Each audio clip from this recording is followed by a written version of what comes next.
Newsroom Live, sponsored by Momo Magic Cafe, beside Old Pawar Gas Godam, Jaisalmer house, बरा, रीवा।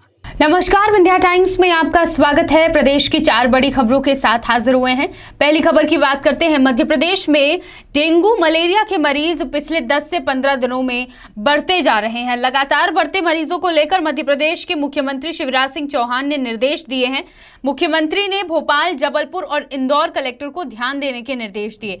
मुख्यमंत्री ने सभी जिला अस्पतालों में 10 बेड का आइसोलेशन वार्ड तैयार करने की भी बात कही है। प्रदेश के 3 महानगरों सहित मंदसौर, रतलाम, आगरमालवा और छिंदवाड़ा में डेंगू के साथ चिकनगुनिया के मरीज बढ़ते जा रहे हैं, जिसके लिए मुख्यमंत्री शिवराज सिंह चौहान ने कलेक्टरों को निर्देश दिए हैं। मुख्यमंत्री ने सभी जिले के कलेक्टरों से कहा है कि रैपिड रिस्पांस टीमों का गठन करें। इसके साथ ही अतिरिक्त दल गठित कर रैपिड फीवर सर्वे एवं वेक्टर कंट्रोल की व्यवस्था की जाए। स्वास्थ्य विभाग और जिलों के अफसरों के साथ वर्चुअल बैठक में मुख्यमंत्री शिवराज सिंह चौहान ने सरकारी अस्पतालों में फीवर क्लिनिक का क्रियान्वयन तेजी से करने की बात कही है। इसके साथ ही नियमित समीक्षा करने की भी निर्देश मुख्यमंत्री ने दिए हैं। तो एक तरफ कोरोना, दूसरी तरफ मध्य प्रदेश में बढ़ते डेंगू के मरीज, इन तमाम बीमारियों को लेकर और खतरे को लेकर मुख्यमंत्री शिवराज सिंह चौहान ने जिले के कलेक्टरों को निर्देशित किया है। बढ़ते हैं दूसरी बड़ी खबर की ओर, जो कि शिवपुरी से है। शिवपुरी के बदरवास थाना क्षेत्र में 11वीं की छात्रा को ब्लैकमेल कर उसके साथ दुष्कर्म करने का मामला उजागर हुआ है।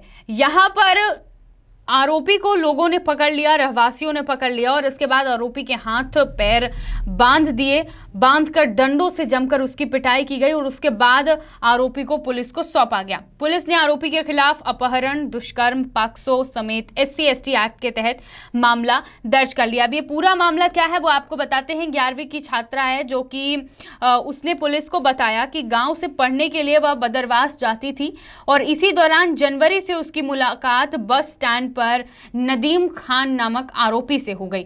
बातचीत होने लगी, नंबर का आदान प्रदान हुआ और इस बीच दोनों की बातें होने लगी। 1 मार्च 2021 को घुमाने के बहाने आरोपी युवती को अपने साथ ले गया, नाबालिग बच्ची को अपने साथ ले गया और यहां पर उसके साथ दुष्कर्म किया। इसके बाद उसे ब्लैकमेल करता रहा और दबाव बनाकर उसे बार बार बुलाता रहा और दुष्कर्म की घटना को अंजाम देता रहा। छात्रा का कहना है कि आरोपी 8 अगस्त 2021 को भी भरका सालोन उसे ले गया था और यहां पर उसके साथ फिर से दुष्कर्म किया गया।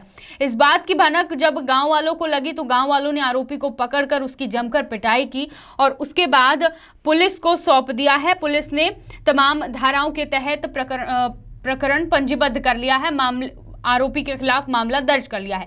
अब यहाँ जो समझने वाली बात है वो ये है कि जिस तरीके से इतनी जल्दी भरोसा करके लड़कियां किसी की बातों में आ रही हैं और नंबर का आदान प्रदान हो रहा है, तमाम चीज़ें हो रही हैं, तो सतर्कता बहुत ज़रूरी है, समझने की बहुत ज़रूरत है, जागरूकता बहुत ज़रूरी है कि आज जहां इस तरह की घटनाएं बढ़ती जा रही हैं वहां पर इतनी जल्दी किसी पर भरोसा कर लेना और घूमने जाना, ये तमाम चीज़ें कहीं ना कहीं इस तरह की घटनाओं को बढ़ावा दे रही हैं। इस तरह की घटनाएं बढ़ती जा रही हैं, इसलिए बिना जाने समझे और अगर आप किसी को नहीं अच्छे से जानते हैं तो उस पर भरोसा बिल्कुल ना करें, वरना इस तरह की घटनाएं होती हैं जो समाज को कलंकित कर रही हैं। जो प्रदेश में इस तरह की घटनाएं बढ़ रही हैं तो प्रदेश शर्मसार हो रहा है। इस तरह के जो दरिंदे मौजूद हैं हमारे समाज में, जो दुष्कर्म की घटनाओं को अंजाम देते हैं, इससे लोगों के मन में भी आक्रोश पैदा हो रहा है। नाबालिग बच्चियों के साथ ऐसी घटनाओं को अंजाम दिया जाता है तो लोगों के मन में जो आक्रोश है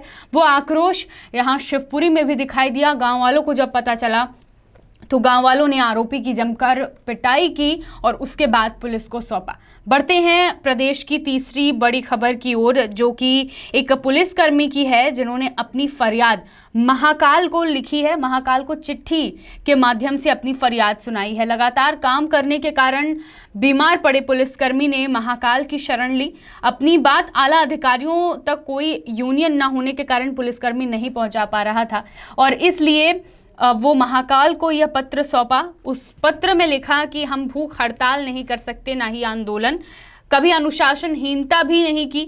हम पर ही सुरक्षा का जिम्मा होता है, फिर भी हमारी कोई नहीं सुनता। हे महाकाल, अब आप ही सुध लीजिए। ये पत्र में लिखा है। इसके अलावा पत्र में किन किन मांगों का जिक्र किया गया है वो आपको बताते हैं।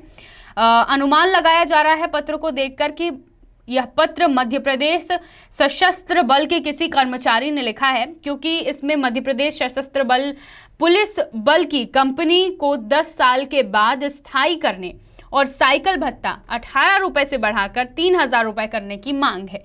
इसी तरह आवास भत्ता भी 500 से बढ़ाकर 5000 किए जाने की मांग की गई है। रात्रि गश्त ड्यूटी भत्ता भी 300 रुपए करने को कहा गया है। साथ ही ग्रेड पे 1900 से बढ़ाकर 2400 करने की मांग की गई। इसके अलावा इसी चिट्ठी में पुलिस ने पुलिस यूनियन को बहाल करने की भी मांग की है, ताकि अपने अधिकारों के लिए लड़ा जा सके।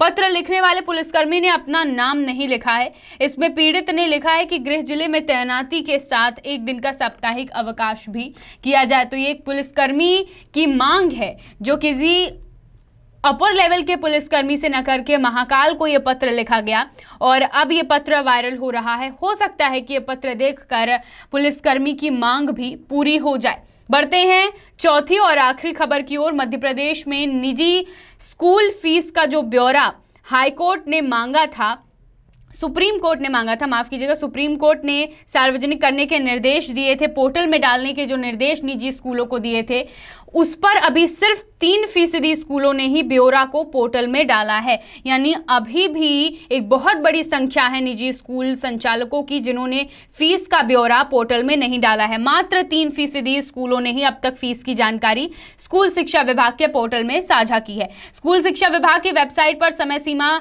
बीतने के बाद भी 3% स्कूलों ने ही आधी अधूरी फीस का ब्यौरा दिया है। प्रदेश सरकार ने निजी स्कूलों के जानकारी साझा न करने पर सुप्रीम कोर्ट से 6 सप्ताह का समय मांगा है।